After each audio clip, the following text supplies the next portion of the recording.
कोई नरसंहार की बात नहीं। ये तो वीडियोस हैं सर हरिद्वार मैं नहीं जानता किस वीडियो की आप बात कर रहे हैं। आप सवाल जो लेकर के आए हैं, आज चुनाव को लेकर के आए, आप चुनाव को लेकर के आए कि आप दूसरे विषय को लेकर के आए? लेकिन मैं तो चुनाव की बात ही कर तो आप चुनाव की बात करो। ये सब चुनाव के आसपास ही हो रही है। मैं बात नहीं करता आपसे। नहीं नहीं नहीं नहीं नहीं। नमस्कार, आप देख रहे हैं वायरल तड़का और मैं आपके साथ आंचल त्रिपाठी। और आज हम बात करने वाले हैं हाल फिलहाल में Keshav Prasad Maurya deputy CM of UP, उनकी एक वायरल वीडियो जिसमें वो बीबीसी को इंटरव्यू दे रहे हैं उस बारे में। यूपी विधानसभा चुनाव को लेकर तेज होती राजनीति के बीच हरिद्वार के धर्म सांसद काफी विवादों में जुड़े रहे। जी हाँ, वहीं बीबीसी को इंटरव्यू दे रहे केशव प्रसाद मौर्य, यूपी के डिप्टी सीएम, उन्होंने ये बड़ा बयान दिया कि हिंदू धार्मिक नेताओं को ये पूरा अधिकार है कि वो अपनी बात पूरे अधिकार के साथ रख सकें। साथ ही साथ उन्होंने ये भी बयान दिया कि धर्म सांसद बीजेपी के हैं ही नहीं। बीबीसी के लिए इंटरव्यू ले रहे रिपोर्टर अंकित झना ने उन्होंने ये इंटरव्यू लिया, जिसके बाद कुछ तीखे सवाल पूछे जाने पर केशव प्रसाद मौर्य जवाब देने के बजाय माइक फेंक कर और अपने सुरक्षा कर्मियों से कहा कि उस वीडियो क्लिप को डिलीट कर दें। आइए बीबीसी का देखते हैं ये वायरल होता वीडियो जिसमें केशव प्रसाद मौर्य माइक फेंक रहे हैं। सूबे के उप मुख्यमंत्री केशव मौर्य जी हमारे साथ हैं। बहुत बहुत धन्यवाद आपका बीबीसी से बात करने के लिए। धन्यवाद आपका। ये तो 15 तारीख तक तो कोई रैली नहीं होगी, कोई प्रचार नहीं कर सकते, डोर टू डोर नहीं कर सकते, तो अब आप लोग, आपके आगे की रणनीति क्या होगी? कैसे आप लोग अपना संदेश जो है लोगों तक पहुंचाएंगे? देखिए, सबसे पहले तो चुनाव आयोग ने आज चुनाव की तिथियों का ऐलान किया है। लोकतंत्र के अंदर सबसे ज़्यादा प्रतीक्षा अगर यहाँ किसी बात की रहती है तो 5 वर्ष में जब चुनाव आते हैं तो चुनाव की रहती है। तो लोकतंत्र का महापर्व है, हम उसका स्वागत करते हैं। दूसरा, जहाँ तक चुनाव प्रचार के कई गाइडलाइन अलग से जारी किए गए हैं जो अब तक के हुए चुनावों में एकदम अलग प्रकार का है। हम उसका भी स्वागत इसलिए करेंगे क्योंकि लोगों की सुरक्षा से बड़ा दूसरा कोई विषय नहीं होता है। जिस प्रकार से महामारी तेजी से पांव पसार रही है, उस अवस्था को देखते हुए चुनाव आयोग का निर्णय उचित है। निश्चित तौर से थोड़ा बहुत समय लगेगा व्यवस्थित करने में कि हम इस प्रकार से चुनाव प्रचार कैसे करें, कैसे हम डिजिटल प्लेटफार्म का इस्तेमाल करें, कैसे हम 5-5 लोगों की टोली हर बूथ के अंदर गठित करें, जो चुनाव आयोग के निर्देश हैं उसके हिसाब से कैसे प्रचार प्रसार करने का काम करें। और हमारे पास टीम है, हमारा बूथ स्तर तक मजबूत संगठन है और हर मतदाता तक पहुंचने के लिए हमारे पास पूरा तंत्र खड़ा है। और हम कह सकते हैं कि हम केवल चुनाव के लिए जनता के बीच में नहीं जाते, बल्कि जब चुनाव होता है तब भी जाते हैं। जब चुनाव नहीं होता है, जनता की कोई ज़रूरत होती है, जनता की कोई समस्या होती है, तो उसके समाधान के लिए भी जाते हैं, उनके सुख दुख को बांटने के लिए भी जाते हैं। हाँ, ये सपा बसपा कांग्रेस के लोग, ये केवल चुनाव ही इनका एक लक्ष्य रहता है, लेकिन हमारे माननीय प्रधानमंत्री श्री नरेंद्र मोदी जी का कहना है, भाजपा के कार्यकर्ताओं का लक्ष्य कभी ये नहीं रहना चाहिए कि हम एक राजनीतिक दल है और केवल संगठन बनाना, चुनाव लड़ाना, चुनाव जीतो तो सरकार बनाना, नहीं जीते तो विधायक सांसद बना के विपक्ष में बैठना, ये हमारा लक्ष्य नहीं होना चाहिए। हमारा लक्ष्य एक होना चाहिए कि हमें लोगों की सेवा में समर्पित रहना है। चुनाव आएंगे तब चुनाव लड़ेंगे, लेकिन सेवा परमो धर्मा, तो हम तो उसके लिए तैयार वैसे भी रहते हैं। क्योंकि ये वर्चुअल कैंपेन अब होने वाला है और ये वेव कहीं जाने नहीं वाली, कुछ समय तक रहेगी, 2-3 हफ्ते तो कम से कम रहेगी। अखिलेश यादव कह रहे हैं कि लेवल प्लेइंग फील्ड नहीं है और क्योंकि भाजपा एक रईस पार्टी है और दूसरी पार्टियों के पास इतना पैसा नहीं है कि इस पैमाने पे डिजिटली या वर्चुअली चुनाव लड़ें, तो चुनाव आयोग उनको पैसे दे। तो आपको लगता है कि ये मांग जायज़ है? नहीं, मुझे लगता है श्री अखिलेश यादव जी ने एक आज साहस का परिचय दिया है। 2017 की तरह 2022 में समाजवादी पार्टी की पराजय तय है। मतलब जनता किसी भी कीमत पर गुंडा राज, दंगा राज, माफिया राज, भ्रष्टाचार करने वालों को स्वीकार नहीं करना चाहती। हार तो उनकी तय थी। उन्होंने ये साहस दिखाया है कि आज चुनाव की तिथि की घोषणा होते ही उन्होंने हार स्वीकार कर लिया है। उनको इसके लिए मैं धन्यवाद देता हूँ। सर, क्योंकि अब इस माहौल में जो चुनाव हो रहा है, इसमें योगी जी मतलब वो मुख्यमंत्री पद के दावेदार हैं और उनके लिए सांसदों को सपने भी आ रहे हैं कि कहाँ से लड़ा जाए, मथुरा से लड़ने की बात हो रही है। आपके लिए कोई सपने नहीं देख रहा कि आप कहाँ से लड़ेंगे चुनाव, या आप लड़ेंगे या नहीं लड़ेंगे? नहीं, मैं मानता हूं कि आदरणीय योगी जी हमारे माननीय मुख्यमंत्री हैं, उनके नेतृत्व में हम लोगों ने बहुत शानदार काम किया है। इसीलिए हम विकास के मुद्दे पर, विकास की फील्ड पर संपूर्ण विपक्ष को लाना चाहते हैं, और इस फील्ड से विपक्ष भाग रहा है, पूरी तरह से भाग रहा है। जनता के सामने मुंह दिखाने लायक नहीं है, क्योंकि वह भी सरकार चलाए हैं। जब वह सरकार चलाए हैं तो उन्होंने कैसी सरकार चलाई है वह जनता को सब याद है, हम भूलने भी नहीं देंगे। नंबर 1। नंबर 2, सपने श्री अखिलेश यादव जी ने बताए थे कि उनको आए थे सपने में, भगवान श्री कृष्ण जी आए थे, तो उन्होंने उससे पहले आपके सांसद को आए थे जिन्होंने एक सिफारिशी चिट्ठी लिखी थी नड्डा जी के नाम की, और कहा था कि योगी जी को मथुरा से लड़वाओ। नहीं, उन्होंने लिखा होगा, उनको सपने आए होंगे तो वो अपना लिखे होंगे, लेकिन श्री अखिलेश यादव जी जब ये बात बताए उस पर जरूर मुझे ये कहने की जरूरत लग रही है कि श्री अखिलेश जी के सपने में अगर भगवान कृष्ण जी सच में आए होंगे तो उनको जरूर बताए होंगे, देखिए कुछ नहीं बचा है सपा के लिए 22 में, प्रयास करो 27 में। मतलब इस प्रकार का संदेश भगवान देने के लिए आए होंगे।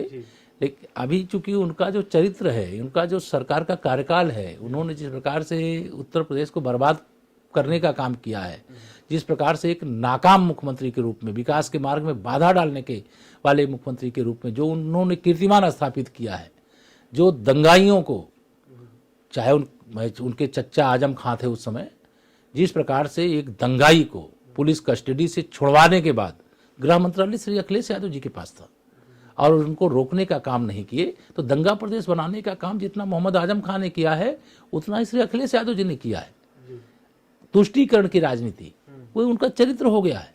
उनको लगता है कि अगर हम मोहम्मद अली जिन्ना जो देश के बंटवारे के जिम्मेदार हैं, देश के टुकड़े करवाने के जिम्मेदार हैं, जिसकी कराह आज भी भारत माँ के सपूतों को होती है, उस मोहम्मद अली जिन्ना का नाम उन महापुरुषों के साथ जोड़ दिया जिन्होंने देश के लिए क्या क्या नहीं किया है, तो वह तुष्टीकरण की राजनीति है। और दूसरी तरफ बाबूजी श्री कल्याण सिंह जी का निधन हो जाता है, उनको अंतिम संस्कार में विदा देने भी नहीं जाते। क्यों नहीं जाते? क्योंकि श्री राम जन्मभूमि के लिए जब 6 दिसंबर 1992 को राम भक्त कारसेवकों ने ढांचा ढहा दिया, उन्होंने राम भक्तों पर गोली नहीं चलाई थी, और उनको लगा कि अगर हम कल्याण सिंह जी जो पिछड़े वर्ग के इतने विराट नेता थे, अगर उनको हम पुष्पांजलि श्रद्धांजलि अर्पित करने के लिए जाएंगे तो उनका वोट बैंक उनसे नाराज हो जाएगा। तो उनके बारे में जनता खूब अच्छी तरीके से समझती है। वो गरीबों का भला नहीं कर सकते, किसानों को भला नहीं कर सकते, भर्तियों में भ्रष्टाचार रोक नहीं सकते, दंगे रोक नहीं सकते, अपराधियों को रोक नहीं सकते, जमीन कब्जा करने से रोक नहीं सकते, जवाहर बाग जैसे कांड करने से नहीं रोक सकते। आपने आजम खान साहब का नाम लिया, आप लोगों के प्रचार का एक वीडियो देख रहा था मैं, आपके पार्टी के हैंडल से ट्वीट हुआ, उसमें अतीक अहमद का भी नाम था, मुख्तार अंसारी का भी नाम था। आप लोग कहते हैं आप माफियाओं के खिलाफ निष्पक्ष तरीके से आप लोग कार्रवाई करते हैं, बुलडोजर से उनकी संपत्तियों को ढहाते हैं जो गैर कानूनी है, लेकिन उस एड में आपने एक नाम छोड़ दिया, विकास दुबे का। जो नाम देखिए क्या है कि बहुत सारे आरोप लगता है कि आप लोग सिर्फ एक धर्म विशेष के लोगों के माफियाओं का ही जिक्र करते हैं, और जो विकास दुबे जिन्होंने 8 पुलिस कर्मियों को देखिए आप एक नाम वो बता दीजिए, एक नाम वो बता दीजिए जो जिंदा अपराधी हो, बड़ा अपराधी हो, जिसके कारण से मुकदमे कितने लिखे गए, सजा कितने में हुई, मैं उसकी बात नहीं करता, लेकिन जिसके नाम से आम आदमी डरता हो, वह व्यक्ति कौन है जो इस समय राजनीति के अंदर अपराधीकरण के मतलब साक्षात स्वरूप हैं, ऐसे चाहे जिनका नाम आप कह रहे हैं। विकास दुबे पुलिस के साथ मुठभेड़ हुई, मुठभेड़ में विकास दुबे मारे गए, पुलिस वालों को मारा था उन्होंने, नहीं बहुत बड़ी घटना थी। नहीं घटना थी तो उसका जवाब पुलिस वालों ने दिया, तो उसको ऐड में क्यों नहीं शामिल करते हैं? नहीं वो नहीं शामिल करते, हमारी पार्टी का निर्णय है, आप उसमें कैसे हमसे, मैं नहीं जानता, मैंने देखा नहीं अभी एड जो आप जिसकी बात कर रहे हो। वो ABCD करके जो आप लोगों ने निकाला है, वो आपके पार्टी के लोगों ने भी ट्वीट किया, आपके पार्टी के हैंडल ने भी ट्वीट किया है, और इसीलिए आप पे आरोप लगता है कि आप एक धर्म विशेष के जुड़े माफियाओं का ही जिक्र करते हैं। हम धर्म विशेष के लोगों को जुड़े हुए नहीं देखते, और जितने दिन से हमारी सरकार है, लगभग 5 साल होने जा रहा है, हमने धर्म के आधार पर, जाति के आधार पर, क्षेत्र के आधार पर अपराधी के खिलाफ कार्रवाई नहीं की है। जो अपराधी है उसे अपराधी मानकर कार्रवाई की। तो फिर आप उनका नाम डालेंगे बाद में ऐड में? नहीं, हम ऐसे मैं नहीं जानता किस परिपेक्ष में आप मुझे कह रहे हो, अभी मैं बिना कोई चीज ऐसे में मुझे नहीं मालूम आप किस विषय कर, मैं देखूंगा क्या है। जब बोलने की बात आती तो उनका नाम लेते ही नहीं, आप लोग आजम खान का, इनका ही नाम लेते रहते हैं, अतीक अहमद का। नहीं, जहाँ जिसका नाम लेने की आवश्यकता होगी उनका नाम लेंगे। सर ये जो धर्म संसद हुई थी हरिद्वार के अंदर और फिर रायपुर के अंदर भी, इसमें जिस तरीके से मुसलमानों के नरसंहार की बात की गई, तो ये अधर्म संसद ज़्यादा लग रही थी ना कि धर्म संसद।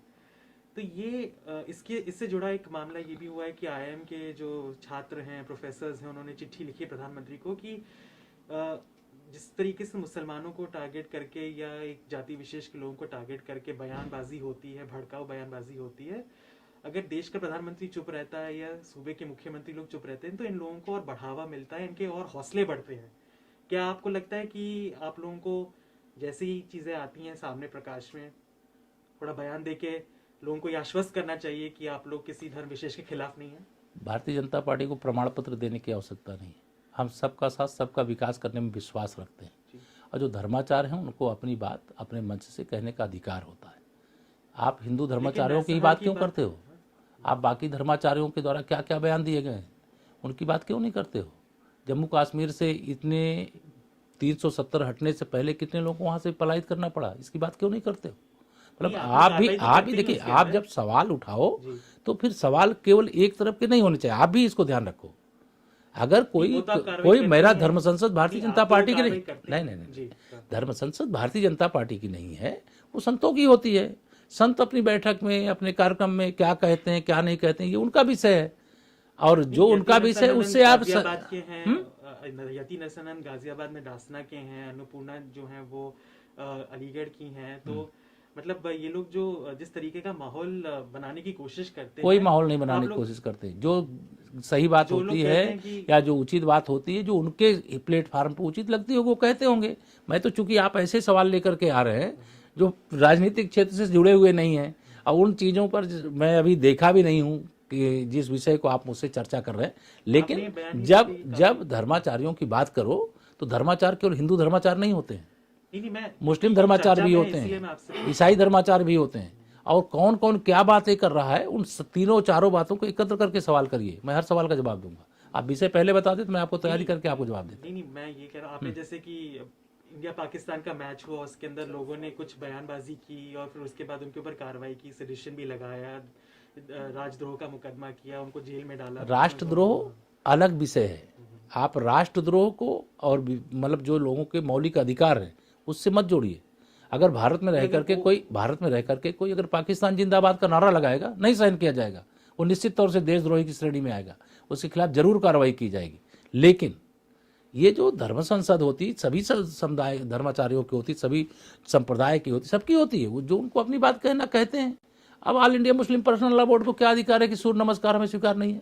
अरे नहीं करना जिसको नहीं करेगा, जिसको करना है वो करेगा। वहाँ कोई नरसंहार की तो बात नहीं होती है, यहाँ भी कोई नरसंहार की बात नहीं होती है। ये तो वीडियोस हैं सर हरिद्वार। मैं नहीं जानता किस वीडियो की आप बात कर रहे हैं। आप सवाल जो लेकर के आए हैं, आज चुनाव को लेकर के आए, आप चुनाव को लेकर के आए कि आप दूसरे विषय को लेकर के आए? नहीं, मैं तो चुनाव की बात ही कर रहा हूं। तो आप चुनाव की बात करो, ये सब चुनाव के आसपास ही हो रही है, इर्द गिर्द नहीं। ऐसा नहीं, आप हर चीज को ऐसे मत जोड़िए। आप पत्रकार की तरह बात करिए। आप ऐसा नहीं, आप पत्रकार की तरह बात नहीं कर रहे हैं। आप जैसे किसी मतलब विशेष उसके एजेंट हो। नहीं, एजेंट मैं बात नहीं करता आपसे। नहीं, नहीं। हम लोग इलेक्शन पे बात कर रहे हैं। सर आप गुस्सा ना हो प्लीज। सर आप गुस्सा मत कीजिए। इस तरह बातें नहीं करते। नहीं, मैं अगर वीडियो पसंद आई हो तो ऐसी और वीडियोस देखने के लिए हमारा चैनल वायरल तड़का सब्सक्राइब करें। वीडियो पसंद आई हो तो लाइक करें।